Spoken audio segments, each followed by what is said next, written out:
Hey loves, it's Carlette. Welcome back to my channel. If you're new, thanks for watching. Make sure you subscribe and hit that notification button so you'll be notified when I upload new videos.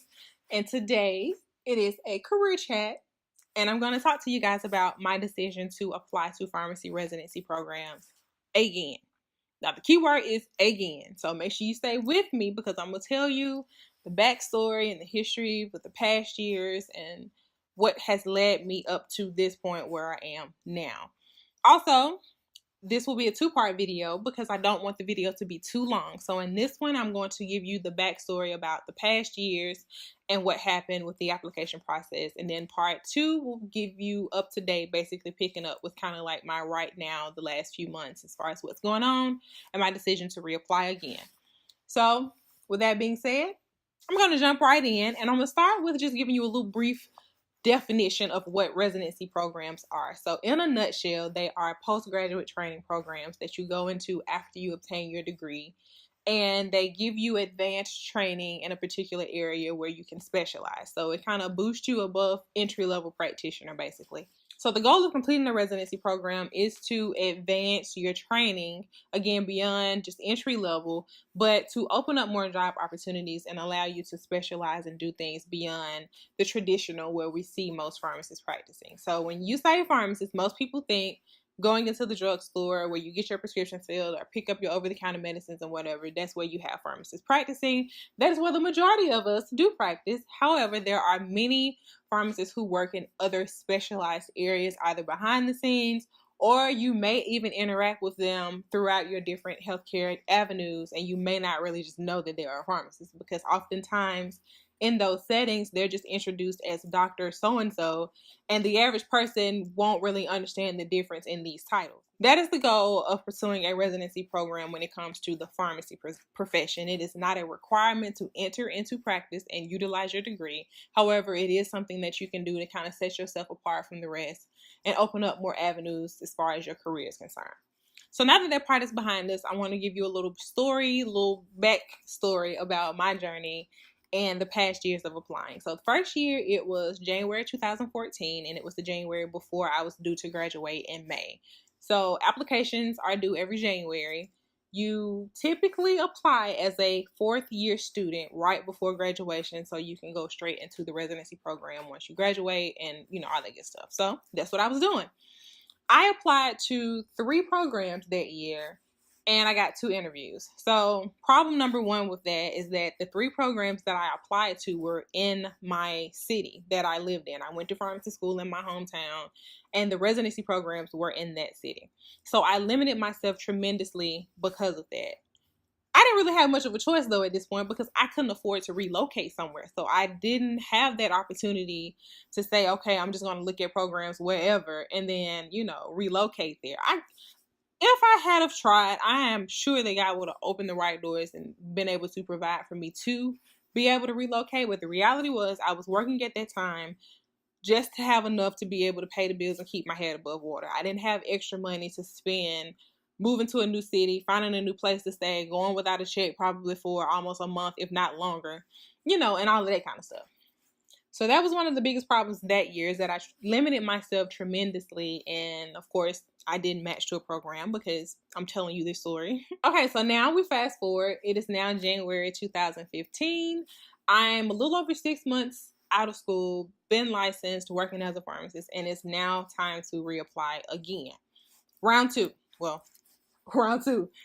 And here's the thing.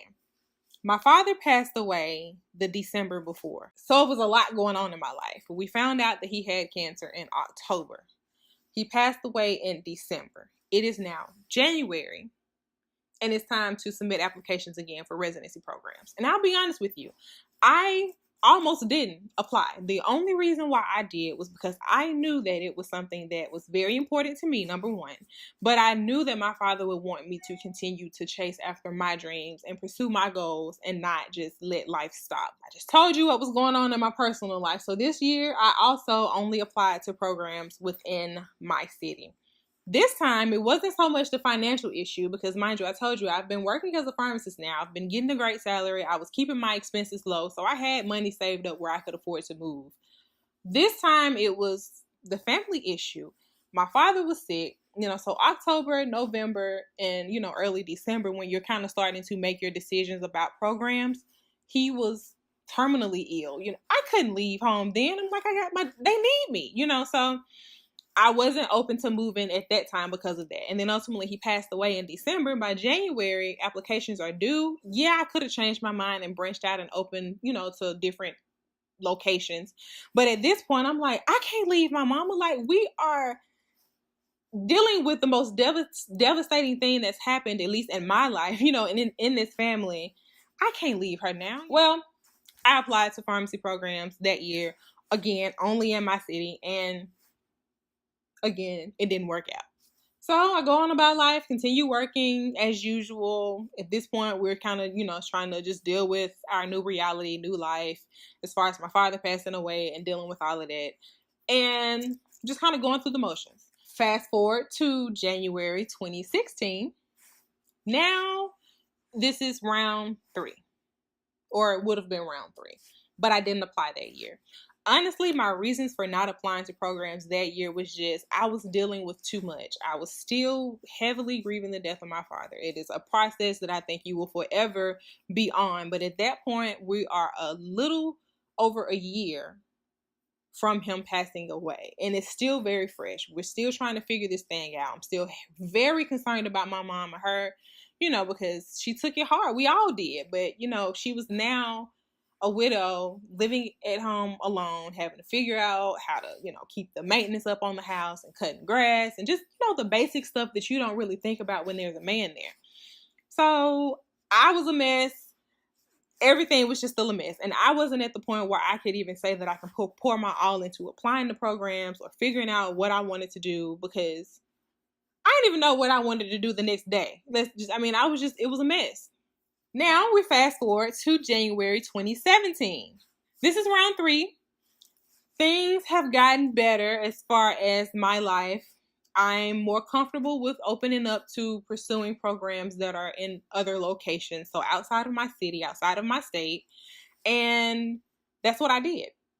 Mom was doing a whole lot better. She was finally at a place where, I felt more comfortable with not having to constantly be there and worry about her. Now, she never put that pressure on me. I want to make sure I make that clear. My mom never put pressure on me to stay or feel like I had to go above and beyond to make sure she was good. She always told me, don't worry about me. I'll be fine. Do what you think is best for you. Always. But for me and my comfort, I was extremely concerned and worried. So I kind of put my life on hold and put me on the back burner to try to just make sure she was good. But at this point, it's January 2017. Things have gotten a little better as far as that's concerned. I'm not as concerned. I'm always going to be concerned about mama, but I'm not as concerned at this point. And I'm like, okay, it's time for me to do my own thing. I got to live my life. I got to find my happiness, pursue my goals, and figure this thing out.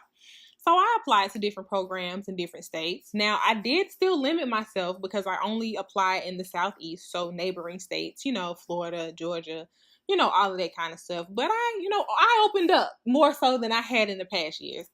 And I applied to more programs that year too. I think it ended up being 5, which is still not a lot when you think about, how many programs a lot of people apply to. But I did apply to 5 programs that year. I ended up getting 3 interviews. And no, I didn't. I'm lying. Did I? Why can't I remember, y'all? This is terrible. Anyway, I can't remember how many programs I applied to that year, but I did open up a little more and go outside of my home state. And it still didn't work out. I had interview after interview. It was multiple interviews, actually. I can't really remember how many, but it was, I think I had about 4, maybe. And I did not match again. So at this point, I'm like, okay, what's the deal? Now, a lot of people may be like, okay, at what point do you just give it up and throw it in the towel? Like, really? It just ain't working. I'll be honest with you. At this point, I was challenged with that myself. Part of me was like, I really believe that this is something that God has, placed on my heart to pursue for a reason. I can't just give up because I keep getting no. But the other part of me was like, okay, at what point do you say that it's just not meant to be and you just go on with your life? So I struggled with it. I was struggling because it was something that I really wanted. And yet again, I'm being told no. And it was just a lot. It was a lot, y'all. And my emotions were all over the place. Like that year, or I say that year, really it was earlier this year because it's still 2017. But that year when, March came and the results came out and I didn't match again, I took it extremely hard. Harder than I had ever in the past years. And I was lost. I was confused. I didn't know what the next step was. I was frustrated. Confidence wavering, all kind of stuff was going on. And I had told myself going into it that this was the last time. This is the third year that I'm applying. Third time's the charm. If it does not work, I'm throwing in the towel and I'm just moving on from it. I had told myself that going in. But then on the backside of it, there was still some question there. So I didn't have full just comfort and peace with saying that I wouldn't try again. So now what? I'm not sure what I want to do. Don't really have a good plan, and I'm frustrated. I was confused, frustrated, depressed, for all kind of stuff. Whatever emotion you can think to have, I probably had during this time because I was really just devastated that it did not work out yet again. And in that devastation, of course, I was talking to friends, colleagues, family members, all of that. And everybody was giving me their best advice. They gave me advice, stay encouraged, keep praying. Maybe you should open yourself up a little more geographically. Maybe you should consider different types of programs, all kinds of stuff. And I had so many things coming from so many directions that I was like, okay, God, I don't know. I don't know nothing no more. So I remember like the weekend after I found out that I didn't match and like the next few weeks following that, it's like I kept getting this word from God about opportunity and our mindset and utilizing our biggest failures as, an opportunity basically. Like I remember one time it was a video on Facebook, some random person I don't even know, and she was saying that your biggest opportunity or your biggest blessing comes right after what we perceive to be our biggest failure. I remember a pastor, I went to visit a friend and we went to church. The pastor there, he talked about seeing your biggest failure as an opportunity. Don't be negative and discouraged, but ask God to open your eyes to see what you're missing, basically. And then I saw one, it was Pastor Stephen Furtick, actually. It was on YouTube. I was riding to work one day and it, popped up, so I hit it. And he used the terminology, it's not failure, but it's fertilizer. So I'm like, okay, God, clearly you're trying to tell me something right here.